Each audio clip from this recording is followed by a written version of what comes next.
Hi. Okay, so what I wanted to discuss with this video is what are the most common questions I get asked. I've worked in insolvency for over 20 years now, and helped hundreds of directors. And there's common questions that I get asked that I just wanted to run through the answers to. So essentially, the first question that is commonly asked in the initial advice meetings are, am I personally liable? Will I lose my home?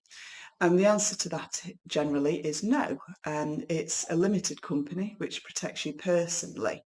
So that limited company contains all its liabilities.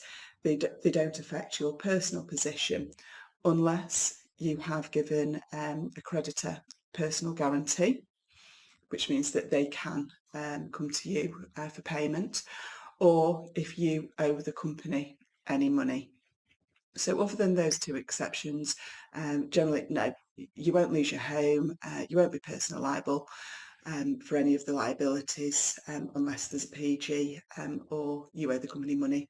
Other than that, the liquidation will result in the creditors writing off their liabilities and they won't be able to come to you.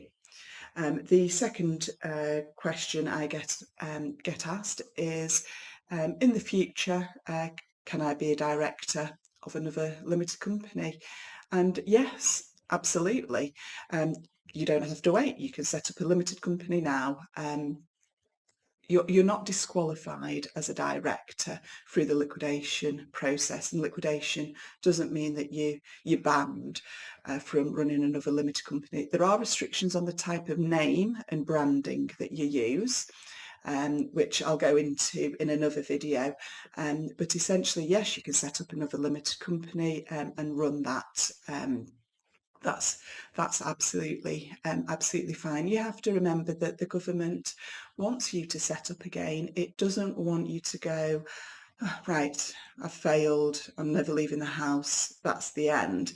They want you to go out and trade successfully and bring in money into the economy, paying employees, hiring people, paying HMRC, VAT, pays your own corporation tax.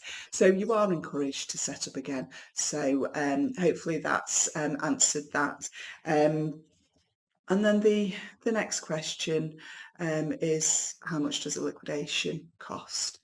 And it all depends on the size of your company and what's involved in it. For a standard liquidation, where you've sort of got minimal assets, minimal creditors, um, so a basic liquidation would cost £4,000 plus VAT, but that includes the disbursements because there's costs that come with liquidating a limited company. So you have your statutory advertising, and we have to insure each case. So they're external costs, but we include that within our fee.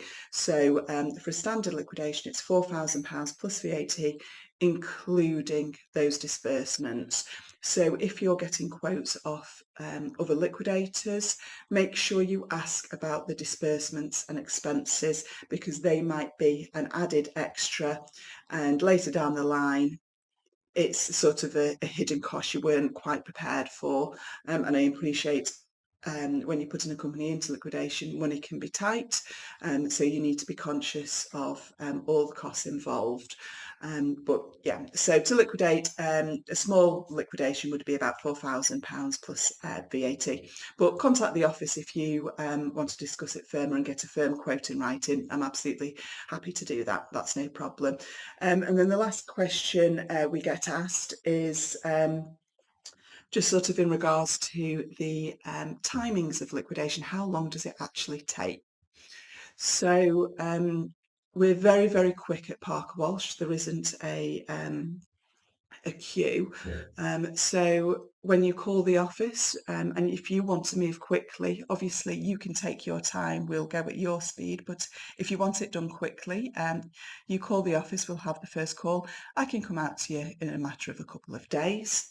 And as a guideline, I would say from the initial meeting and deciding that you want to go ahead with the liquidation, we can get it into liquidation within 3 weeks. I know there's some IPs out there, insolvency practitioners who, they show off saying, "Oh, I can get it into liquidation in a matter of a couple of days or a couple of weeks." And yes, technically it can be done, um, but also this is a legal process where we have to give notice to various parties, and I have to get a really good understanding of your company and getting all the right information. So we're doing it properly, and to manage your expectations, I would say from formally instructing me 2 to 3 weeks to get it into liquidation. Then once it's in liquidation, it actually stays in liquidation for a very long time, depending on the type of liquidation, what's involved. But for a simple liquidation, it can stay in liquidation for about 6 to 9 months. It's not active during all of that time. Most of the work that I have to do is done within the first 3 months, but then I let the case just sit there, not doing anything, just gathering dust on my shelf.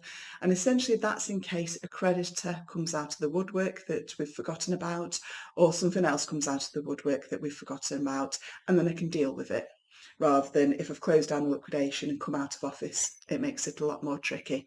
So that's why it stays open for that amount of time. But you have to remember that once it goes into liquidation and you've given me all the information and answered everything that I need to know, you walk away and go off and do your own thing. So although it's in liquidation, say for 6 months, you're not involved for that 6 months, so don't worry about that.